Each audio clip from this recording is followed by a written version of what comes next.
Hello everyone, in today's tutorial I'm gonna show you how to change the in-game sharpness in Dying Light the Beast, so stay with me and enjoy watching.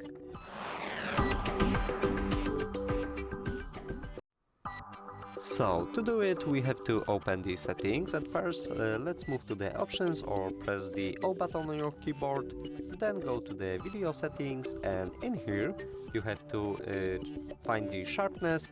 If using the upscaler type, then you will be able to increase the sharpness.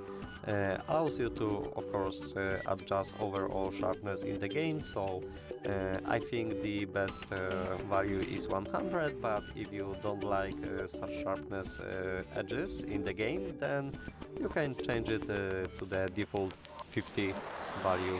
That will be all for this video. Hope you like it.